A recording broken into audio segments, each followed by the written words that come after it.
Principios del conocimiento humano, por George Berkeley, 121. No obstante, como puede haber quien, engañado por la espaciosa apariencia de descubrir verdades abstractas, quizá gaste su tiempo en estudiar teoremas y problemas aritméticos de ningún valor en la práctica, no estará de más que hagamos algunas otras consideraciones para poner de manifiesto lo vana que es semejante pretensión, lo cual aparecerá con toda claridad, examinando lo que fue la aritmética en su infancia, lo que hizo que los hombres estudiaran esta ciencia y el objetivo a que dirigían sus esfuerzos.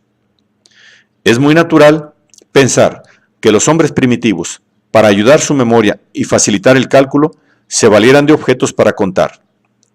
En la escritura marcarían trazos, puntos o signos semejantes, cada uno de los cuales representaría una unidad, esto es, una de las cosas que hubieran de contar, de cualquier especie que fueran. Con el tiempo echarían de ver que era más expeditivo consignar un solo carácter en vez de varios signos o trazos. Por último, se hicieron de uso corriente las cifras arábigas o hindúes, con las cuales pueden expresarse convenientemente los números, repitiendo los signos y dando a cada cifra valores diferentes según el lugar que ocupe, lo cual parece haber sido hecho a imitación del lenguaje, pues se observa una perfecta analogía entre cifras y nombres, correspondiéndose las 9 primeras de aquellas con los 9 primeros de estos, y los valores relativos con las denominaciones respectivas. Y siguiendo el mismo principio de asignar valores absolutos y relativos, se idearon métodos o sistemas de numeración, mediante los cuales se podía representar una cantidad conocida por cifras debidamente ordenadas, y recíprocamente, de la lectura de un número se podía venir en conocimiento de la cantidad representada y de sus partes. Una vez halladas y escritas las cifras convenientes y siempre bajo idéntico principio, es fácil leer los números mediante palabras que se forman análogamente, y de este modo un número cualquiera queda perfectamente conocido y determinado.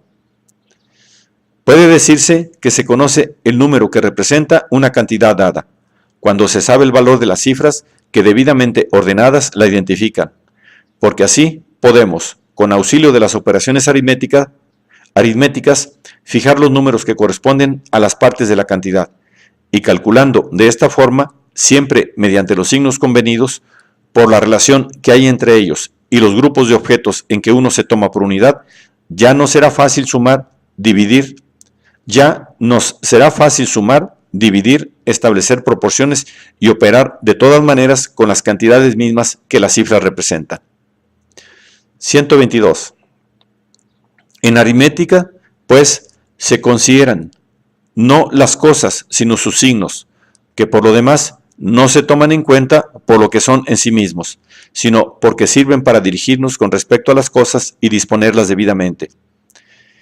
Y conforme a lo que dijimos, introducción, párrafo 19, sobre la palabra en general, también en el campo de los números ocurre que los nombres o caracteres escritos se toman como representativos de las ideas abstractas, pero en realidad tales signos no traen a nuestra mente ninguna idea de cosa determinada.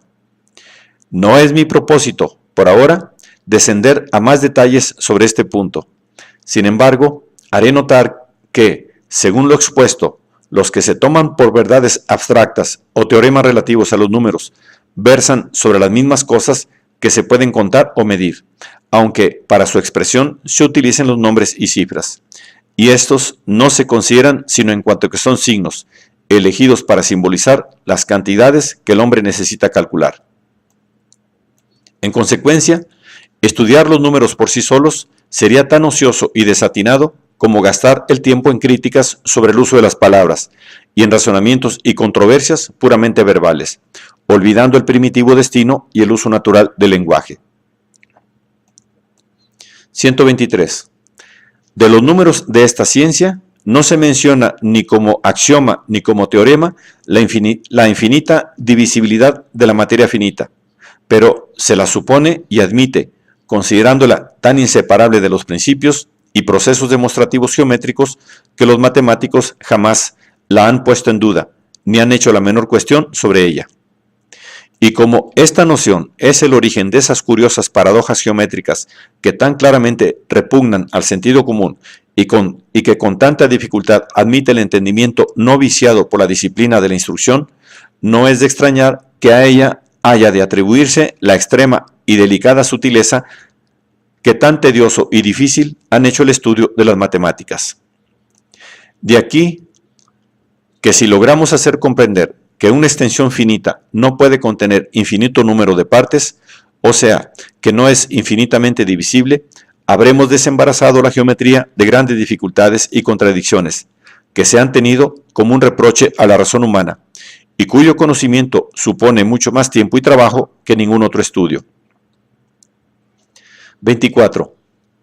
Toda extensión particular y finita que puede ser objeto de nuestro pensamiento es una idea que existe solo en nuestra mente, y por consiguiente, cada una de sus partes de dicha extensión puede ser percibida. Por lo tanto, si no puedo percibir las innumerables partes de que consta, según se dice, la extensión finita que considero, es indudable que no las contiene. De otro modo, es evidente que no podemos distinguir partes innumerables en una línea, superficie o sólido determinados, ya se perciban por los sentidos, ya sean solo imaginados en la mente. Por consiguiente, hemos de concluir que ni la línea, ni la superficie, ni el sólido contienen ese infinito número de partes.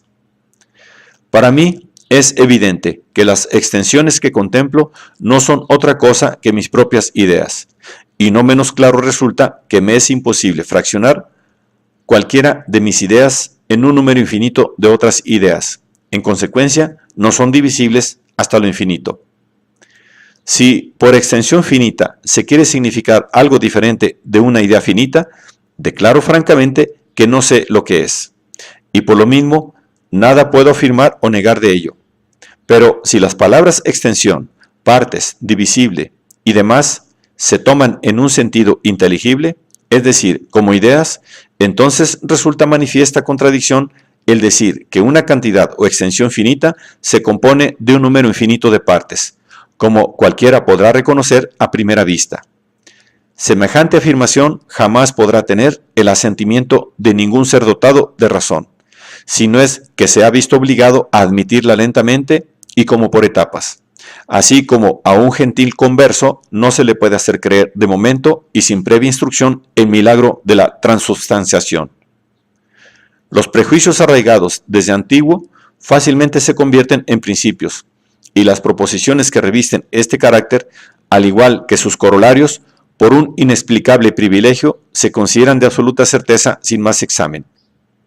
Ya se ve que por tal procedimiento no habrá absurdo, por grande que sea, que no se pueda hacer tragar a los hombres. 125. 1. Aquellos cuya inteligencia esté de antemano prevenida con la doctrina de las ideas generales abstractas, cualquiera sea su opinión sobre las ideas de los sentidos, se persuadirán fácilmente de que la extensión en abstracto es infinitamente divisible. 2. Y los que piensan que los objetos de los sentidos existen con independencia de la mente, se dejarán por ello convencer de que una línea de solo una pulgada de longitud puede contener innumerables partes, realmente existentes, pero demasiado pequeñas para poder verlas. Estos errores se adhieren fuertemente a la inteligencia de los geómetras, lo mismo que a la de los demás del vulgo, y ejercen poderoso influjo en sus razonamientos.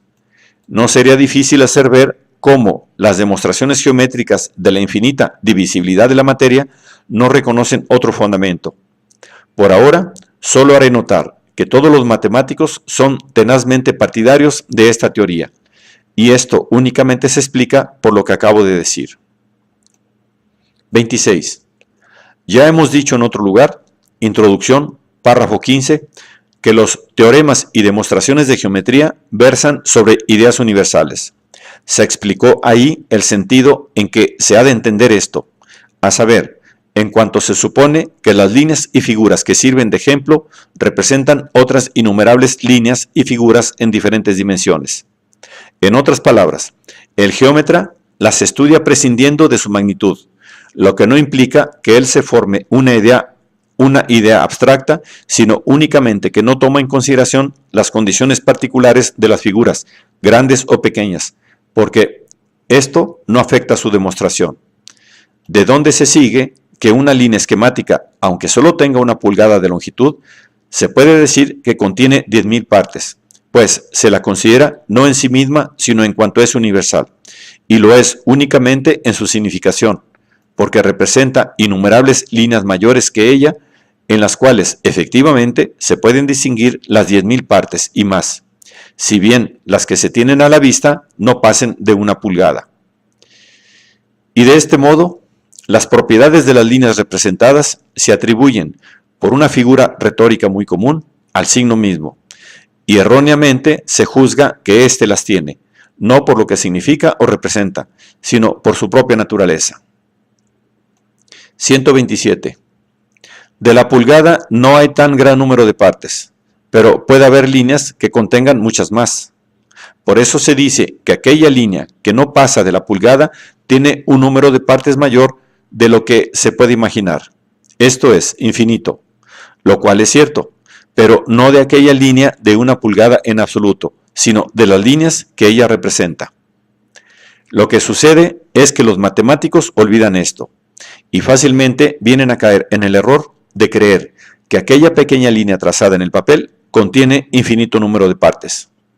No se puede hablar de una 10.000ª de pulgada, pero sí de la 10.000ª de 1 milla, o del diámetro terrestre, y tanto la milla como el diámetro de la Tierra se pueden representar por un segmento de 1 pulgada. Si, por ejemplo, dibujo en el papel un triángulo con uno de los lados que represente el radio de la Tierra y no mayor de 1 pulgada, podré considerar dicho lado dividido en 10.000 o en 100.000 partes o más, pues aunque la 10.000ª parte de 1 pulgada tomada en sí misma no sea prácticamente nada y pueda despreciarse sin error sensible, con todo, ya que la línea trazada es signo de cantidades mayores cuya 10.000ª parte es muy considerable. Para evitar errores notables en la práctica, tendremos que suponer que el radio terrestre tiene 10.000 o más partes, y lo mismo el segmento que en el papel he trazado para representar dicho radio. 128. Líneas que son divisibles hasta el infinito. De lo dicho, se desprende claramente que para que un teorema se pueda considerar universal, aunque demostrado sobre las líneas trazadas en el papel, es necesario que supongamos que éstas contienen un número de partes que en realidad no tienen. Y al hacerlo así, nos daremos cuenta, con un poco de atención, que imaginamos divisible en un número infinito de partes no el segmento de 1 pulgada, sino otras líneas mucho mayores, de las cuales aquel es solamente signo. Por ello, cuando se diga que una línea es divisible hasta lo infinito, se ha de entender de una línea que sea infinitamente grande. Lo que acabamos de exponer es suficiente para comprender por qué en geometría se ha creído necesaria la divisibilidad infinita de la extensión finita. 29. Se podría pensar que los muchos absurdos y contradicciones que surgen de este falso principio hubieran servido como pruebas contra el mismo.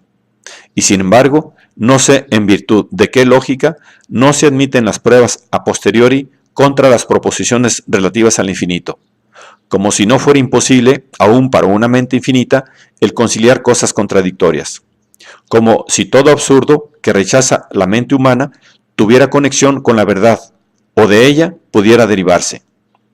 Mas, el que atentamente considere lo débil de esta argumentación, echará de ver que ella sirve solo de caricia a la pereza mental, que induce a dormirse en un indolente agnosticismo escéptico más que a examinar a fondo los principios tradicionalmente aceptados como verdaderos. 130. De poco tiempo a esta parte, han ido tan lejos las especulaciones sobre lo infinito, y han sido tan extrañas las conclusiones a que se ha llegado, que han originado numerosas discusiones y dudas entre los geómetras contemporáneos.